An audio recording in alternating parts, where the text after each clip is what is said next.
Welcome to the Sugar Freedom Channel. I'm Catherine Gordon with my second top tip for big time permanent weight loss. And that is expect temptation and have a plan to deal with it. Ralph Waldo Emerson once said, "We gain the strength of the temptation that we resist."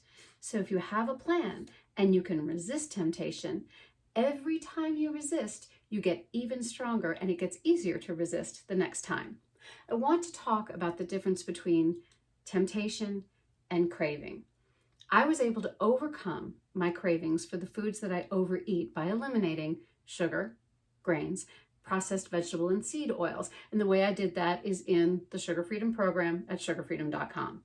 Everything I did, everything I cut out in order to get over sugar cravings and stop overeating. So that dealt with the cravings, but now we're dealing with temptation. And in my experience, long experience, because I overcame obesity 12 years ago, is that temptation still comes around. There's two main areas where it comes around for me. Either I'm seeking extra pleasure or I'm trying to avoid pain or avoid work that I'm supposed to do. An example might be at the holidays, people start to bring around treats and goodies. And so temptation comes because there's that desire for the extra pleasures that other people around me are enjoying. I don't really need them. I don't really crave them. But there are times when you see people enjoying those extra goodies, that there's a sense that you would like that extra pleasure too. You're looking for something more. And then the other temptation is avoiding either pain or things that I am supposed to be doing. So say that there's news, or say that there's work I'm supposed to do and I don't really have the energy or desire to do them at the present moment. And a lot of times what I used to do in the past when I was a compulsive overeater is I would reach for food to block those feelings. But now I do something very different. I take a deep breath, squeeze my fist, and I think replace, replace, replace, and then exhalation as I let go.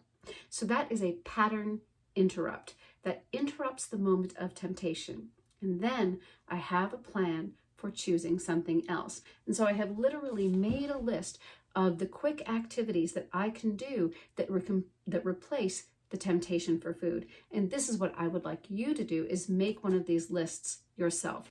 For example, on my list, I can say a quick prayer. Number 2, I can practice a dance step. Number 3, I can make a drawing. Number 4, I could go and play with one of my pets, practice a trick with them. Number 5, I could express gratitude, go into the things that I'm grateful for, take a moment to express what I'm grateful for. For example, health and being a normal size after all those years. So there are a number of things that you can think of, that you can choose, that you can do to break that pattern. It could be, I happen to be a singer. You could sing a little song. The most important thing is that you choose things out of your life that appeal to you. And one of the best pieces of advice I ever received in order to do this was to go back to your childhood, think about the things that you enjoyed doing then. Who knows? It could be quick playing a video game or something like this. Somebody once told me that playing Tetris is a good pattern interrupt. So there are things out there that you can do either emotionally or physically that can break that pattern. And if you're willing to do those things, if you're willing to choose something else, you get through that temptation and then you get stronger. Another part of this important tip, number 2, expect temptation and have a plan to resist it, is to be aware of how long these temptations typically last. I used to think they usually last about 10 minutes, but I have found that interval is getting shorter and shorter and shorter. The more I resist the temptations, the more I practice doing something else besides eating, the shorter that interval gets. And what is amazing is that once you get through the temptation, you can look back on it and realize, I am not tempted anymore. And this happens to me on a regular basis. I have a tendency that if the temptation to eat more is going to come, it's usually going to come around 3 o'clock or 4 o'clock in the afternoon. And so I have a number of things that I do at 3 o'clock or 4 o'clock because I'm usually done with my workday before then. And so what do? I turn to playing with my pets or to drawing or doing something positive, even if it's tidying up a drawer or something like that. And I have found that those intervals where I'm feeling that temptation gets shorter and shorter and shorter. And the best news is, very often, say I get a craving at 3:30, I'll turn around at 4 o'clock and I will realize that the temptation is completely gone and I have moved on to something else.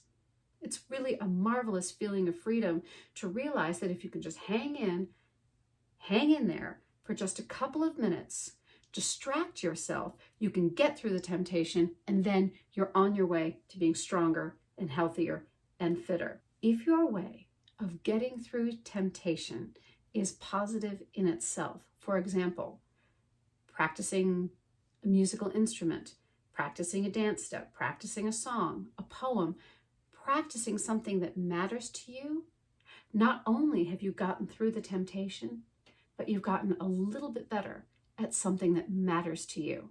So totally a win-win situation.